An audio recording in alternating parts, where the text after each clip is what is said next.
திரு கருணாநிதி அவர்கள் முதலமைச்சராக இருந்தார். அதுக்கு பிறகு ஸ்டாலின் முதலமைச்சராக இருக்கிறார். ஆட்சி பொறுப்பேற்று 4.25 ஆண்டு காலத்திலே அவர் செய்த சாதனை ஒன்றே ஒன்று, ஊழல் ஊழல் ஊழல். இன்னைக்கு திராவிட முன்னேற்ற கழகம் ஆட்சி பொறுப்பேற்று 4.25 ஆண்டுகள் ஆகிவிட்டன. 4.25 ஆண்டு காலத்திலே மக்களுக்கு இந்த ஆட்சி கொடுத்தது வேதனை, துன்பம். எல்லா துறைகளிலும் ஊழல், ஊழல் இல்லாத துறையே கிடையாது. மக்களை வாட்டி வதைக்கின்ற அரசாங்கம் தேவையா? சொல்லுங்க, தேவையா? மக்களோட ஆட்சி அகற்றப்பட வேண்டும். ஒரு குடும்பம் வாழ 8 கோடி மக்களை சுரண்டுவது நியாயமா? இன்றைக்கு தமிழகத்தை திரு கருணாநிதியுடைய குடும்பம் ஆட்சியிலே அமர்ந்து கொள்ளையடித்துக் கொண்டிருக்கின்றது. திரு கருணாநிதி அவர்கள் முதலமைச்சராக இருந்தார். அதுக்கு பிறகு ஸ்டாலின் முதலமைச்சராக இருக்கிறார். ஆட்சி பொறுப்பேற்று 4.25 ஆண்டு காலத்திலே அவர் செய்த சாதனை ஒன்றே ஒன்று, ஊழல் ஊழல் ஊழல். இன்றைக்கு ஸ்டாலினுடைய குடும்பம் உலக அளவிலே மிகப்பெரிய பணக்கார குடும்பமாக திகழ்ந்து கொண்டிருக்கிறது. திரு ஸ்டாலினுக்கு பிறகு உதயநிதி ஸ்டாலின் வர வேண்டும் என்று எண்ணுகின்றார். திராவிட முன்னேற்ற கழகத்தில் எத்தனையோ பேர் உழைத்தவர் இருக்கின்றார்கள். அவர்கள் எல்லாம் வீதியிலே பார்க்கப்படுகிறோம். ஆனால் திரு கருணாநிதி குடும்பத்திலே பிறந்தவர்களுக்கு தான் அந்த கட்சியிலும் இடம், அதிகாரத்தில் இடம். அந்த அடிப்படையிலே தான் எந்த ஒரு தகுதியும் இல்லாத திரு உதயநிதி அவர்களுக்கு முதலிலே சட்டமன்ற உறுப்பினர் ஆக்கினார், பிறகு அமைச்சராக்கினார், இப்பொழுது துணை முதலமைச்சராக்கி இருக்கின்றார். அடுத்தது எந்த காலத்துக்கும் எந்த பதவிக்கும் திரு கருணாநிதி குடும்பம் வர முடியாது. வர முடியுமா? இந்த தேர்தல் தான் திமுகவுக்கு இறுதி தேர்தல். தீய சக்தி திமுகவை வீழ்த்துவோம். பொன்மனச்சம்பல் புரட்சி தலைவர் எம்ஜிஆர், இதயம் புரட்சி தலைவர் அம்மா இருவரும் தலைவர்கள் கண்ட கனவை நிறைவேற்றுவோம். நம்முடைய தேசிய ஜனநாயக கூட்டணியுடைய சக்தியால் பாரத பிரதமர் நமக்கு துணை நிற்கின்றார். இன்றைக்கு நம்முடைய இயக்கம் வலிமையான இயக்கம். நம்முடைய கூட்டணி வெற்றி கூட்டணி, வலிமையான கூட்டணி. தேர்தல் என்ற போரில் நம்முடைய கூட்டணி கட்சி தலைவர்கள், நிர்வாகிகள், தொண்டர்கள் இரவு பகல் வாராமல் தேனீக்களை போல, எறும்பை போல சுறுசுறுப்பாக செயல்பட்டு தேர்தல் போரிலே எதிரிகளை ஓட ஓட விரட்டி வெற்றி கொடி நாட்டுவோம். செய்வீர்களா? இந்த தேர்தலை பொறுத்த வரைக்கும் குடும்ப வாரிசுக்கு முற்றுப்புள்ளி வைக்கின்ற தேர்தல், குடும்ப ஆட்சிக்கு முடிவு கட்டுகின்ற தேர்தல், ஊழல் நிறைந்த ஆட்சிக்கு முடிவு கட்டுகின்ற தேர்தல். இந்த தேர்தல் நம்முடைய வெற்றிக்கு மக்கள் துணை நிற்கின்றார்கள்.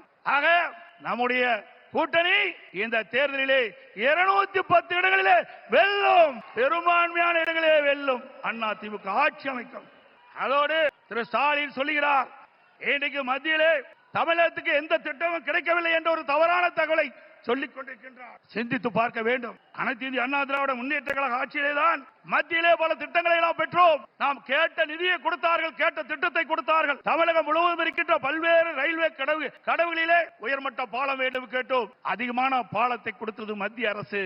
அதே போல தேசிய நெடுஞ்சாலைகள், தமிழகத்தில் இருக்கின்ற போக்குவரத்து நெரிசலை குறைப்பதற்கு பல்வேறு தேசிய நெடுஞ்சாலைகளை வழங்கினார்கள். அது மட்டுமல்ல, சென்னை மாநகரத்தில் அதிகமான போக்குவரத்து நெரிசல் இருக்கின்ற காரணத்தினாலே மெட்ரோ ரயில் திட்டம் கட்டம் 2 அதற்கு அனுமதி கொடுக்கப்பட்டு சுமார் 63,000 கோடி ஒரே திட்டத்திற்கு அனுமதி வழங்கி அந்த திட்டத்தை மத்திய அமைச்சர்களே நேரடியாக வந்து அடிக்கல் நாட்டி சாதனை படைத்தோம்.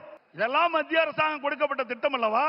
அதற்கு மேலாக காவிரி மேட்டூர் அணையிலிருந்து திறக்கப்படுகின்ற நீர் காவிரி நதியின் வழியாக கடலிலே போய் கலக்கின்றது. அப்படி அந்த நதி நீர் மாசுபடாமல் இருப்பதற்காக அவரை சந்தித்து இந்த கோரிக்கை வைத்தேன். நடந்தாய் வாழி காவிரி திட்டம் சுமார் 14,000 கோடி இந்த திட்டத்திற்கு நிதி தேவை.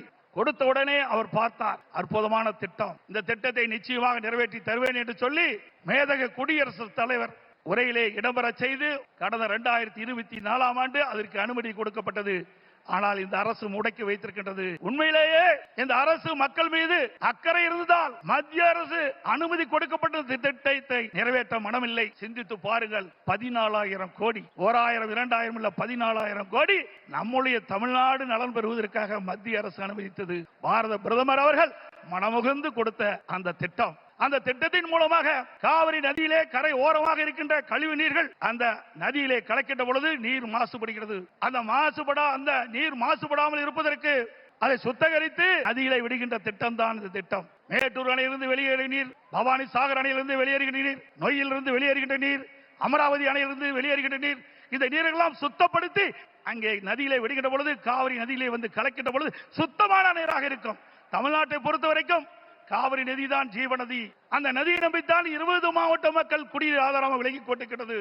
டெல்டா பாசன விவசாயிகளுக்கு ஒரு நல்ல நீர் பயிர்களுக்கு பாய்ச்சிக்கிட்ட பொழுது எந்த நோயும் தாக்கப்படாது. அப்படிப்பட்ட அற்புதமான திட்டத்தை நமக்கு வழங்கினார். அரசியல் காழ்ப்புணர்ச்சியின் காரணமாக அந்த திட்டத்தை நிறுத்தி வைத்திருக்கின்றார்கள். மீண்டும் உங்களோட ஆதரவோடு தேசிய ஜனநாயக கூட்டணி அதிக இடங்களே வெற்றி பெற்று நம்முடைய கூட்டணி அண்ணா திமுக ஆட்சி அமைக்கின்ற பொழுது பாரத பிரதமருடைய ஆட்சியால் இந்த திட்டம் நிறைவேறும்.